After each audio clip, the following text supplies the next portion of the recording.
e hoje falaremos sobre a técnica de espectroscopia de fluorescência molecular. Para entendermos a técnica, precisamos primeiro entender o fenômeno da fluorescência, propriamente dita. Sabemos que as moléculas podem absorver a energia de uma radiação eletromagnética. Neste processo, a energia absorvida promove a excitação de elétrons na molécula, que passam a se estabelecer em orbitais mais energéticos. Esses orbitais apresentam valores discretos, o que se traduz em estabelecer determinadas frequências possíveis de absorção, onde os fótons apresentam determinadas quantidades de energia. A relação entre a energia e a frequência, ou neste caso o comprimento de onda, pode ser modelada através da relação de Planck-Einstein, que é a energia igual a uma constante vezes a frequência. Dessa forma, podemos observar que uma determinada molécula apresentará um determinado espectro de absorção quando excitada por uma fonte externa de radiação eletromagnética.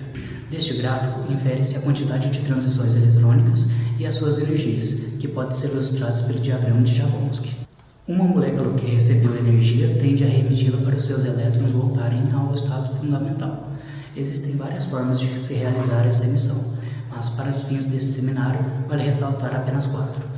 Relaxação vibracional, conversão interna, conversão externa, fosforescência e fluorescência.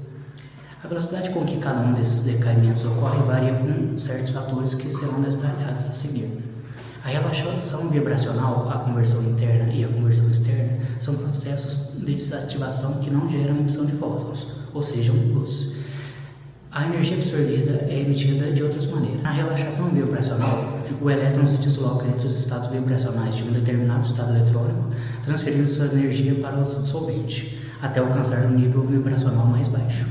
A energia é, então, transformada em calor para o sistema.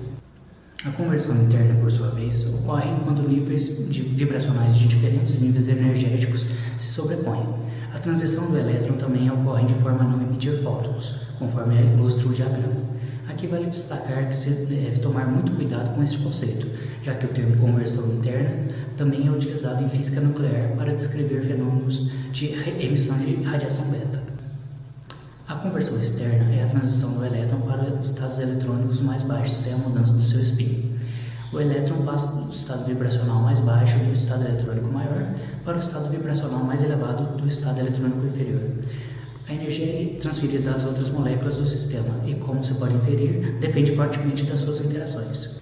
Esses 3 processos ocorrem de forma muito rápida, sendo que a sua velocidade depende da rigidez da molécula. No caso do relaxamento vibracional e no caso da conversão externa, depende da interação intermolecular no sistema, que por sua vez depende da viscosidade e da temperatura da solução. Na maioria dos casos, o relaxamento vibracional e as conversões externa e interna ocorrerão na ordem de picosegundos. Descritos esses 3 processos, agora temos uma base para discutirmos sobre a fluorescência. No decaimento por fluorescência, o elétron passa do nível vibracional mais baixo de um estado eletrônico maior para os diversos estados vibracionais de um estado eletrônico fundamental. Neste evento, ocorre a emissão de fótons. Destaca-se que a fluorescência ocorre na ordem de nano a microsegundos. Por isso mesmo, ela é relativamente rara. Os outros decaimentos ocorrem de forma tão rápida que acaba esgotando praticamente toda a energia da excitação eletrônica, não viabilizando a ocorrência da emissão da fluorescente da radiação. Portanto, a fluorescência será mais pronunciada em casos onde os efeitos e demais decaimentos forem mitigados. Este é o caso de moléculas que possuem uma estrutura espacial bastante rígida. A rigidez de uma molécula se deve às ligações π. Moléculas que contenham grupos aromáticos e ligações conjugadas tendem a perder menos energia através de relaxamento vibracional. Moléculas como a quinina e o fluoreno são exemplos comuns desse processo. Não posso deixar de comentar também o caso de quelantes de metais. A formação de complexos garante uma grande rigidez da estrutura, como é o caso do EDTA complexado ao cálcio. A diminuição da taxa de colisões entre moléculas no sistema também aumenta a intensidade da fluorescência, pois coibirá a perda de energia através de conversão externa. Esta condição pode ser alcançada diminuindo a temperatura, aumentando a viscosidade da solução ou aderindo o composto fluorescente a uma superfície sólida. Essa última técnica é utilizada na produção de lâmpadas fluorescentes. A capacidade de fluorescência de uma molécula pode ser medida através da relação entre quantidade de fótons absorvidos e quantidade de fótons remitidos. E a esta razão damos o nome de rendimento quântico de fluorescência, onde Kf é a constante da primeira ordem para a velocidade de relaxamento por fluorescência e Knr é a constante de velocidade para relaxamento não radiativo. Precisamos destacar um fator importante: o espectro de emissão não será o mesmo daquele de absorção. Comparando as energias do diagrama de Jablonski, podemos perceber que a energia máxima emitida pela radiação será igual à energia mínima necessária para a excitação do elétron, ou seja, igual à diferença dos menores níveis vibracionais dos diferentes estados eletrônicos. Este efeito, de consequente deslocamento do comprimento das ondas da radiação, é chamado de deslocamento de Stokes. Ele pode ser facilmente observado pelo fato de certas substâncias emitirem luz visível quando excitadas por radiação ultravioleta. Para completar a explicação, precisamos fazer mais uma distinção. Os fenômenos da fluorescência e da fosforescência possuem razões semelhantes, mas suas diferenças sutis decorrem em mudanças drásticas no tempo de duração de seus eventos.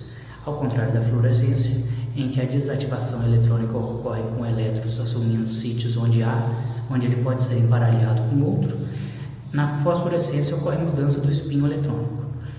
Esta mudança ocorre através de fenômenos de cruzamento entre sistemas, em que a sobreposição de estados singleto e tripleto permite a transição do elétron para esses estados, alterando seu espinho. Como é impossível que haja elétrons que apresentem os 4 números quânticos iguais simultaneamente, essa transição proibida de estados torna-se lenta, na ordem de até algumas dezenas de milhares de segundos, o que representa algumas.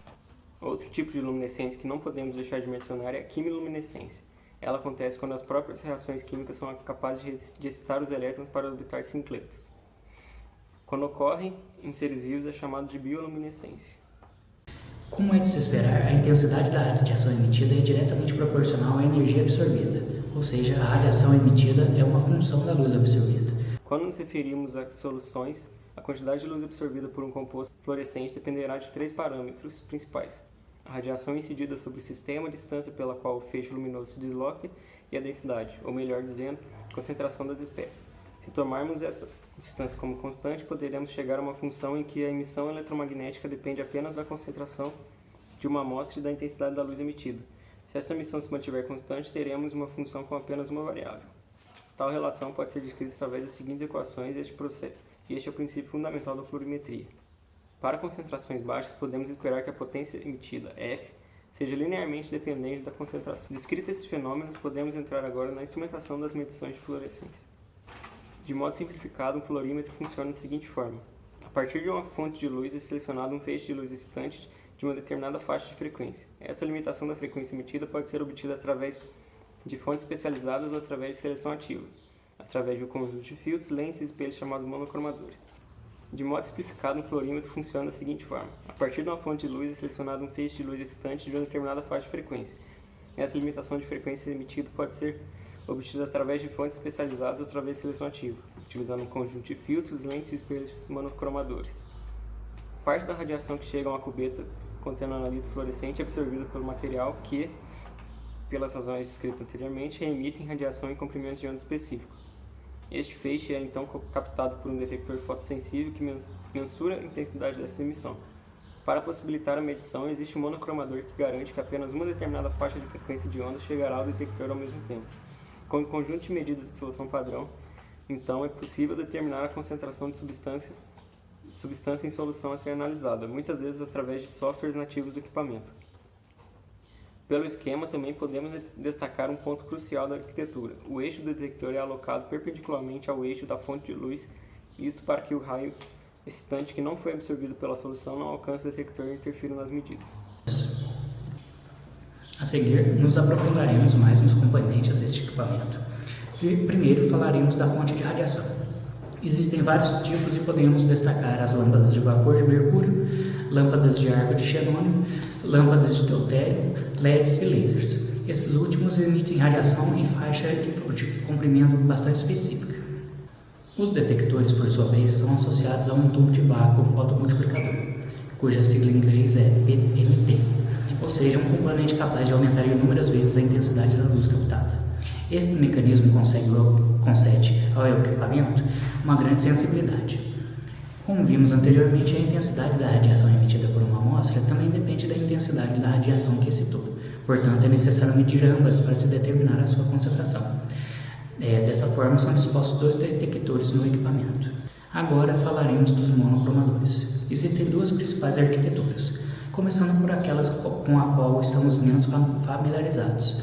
a grade de difração. Por ação do monocromador, a grade de difração para esta utilização trata-se apenas de um espelho riscado com ranhuras paralelas muito finas e próximas. As distâncias dessas ranhuras, que formam desníveis na superfície do espelho, são de dimensões próximas ao comprimento das ondas a serem separadas. O fenômeno da difração é muito complexo e requer um tempo muito grande para ser explicado.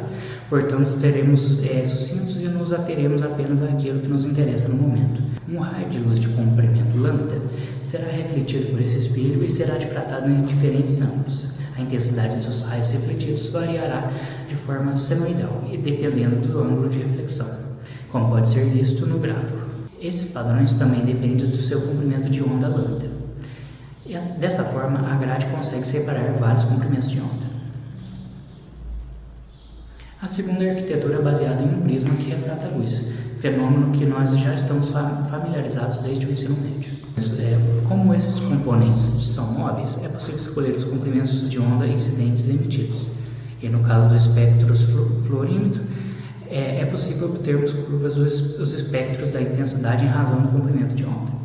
Devido aos fatores expostos, a fluorimetria e a espectroscopia de fluorescência são técnicas muito sensíveis, capazes de detectar quantitativamente concentrações muito baixas em solução. A espectroscopia também é muito útil qualitativamente. Através das bandas de absorção e de emissão, podemos fazer comparações que nos indicarão quais compostos estamos trabalhando. Esperamos que esse seminário tenha sido útil para vocês. Nosso muito obrigado a todos.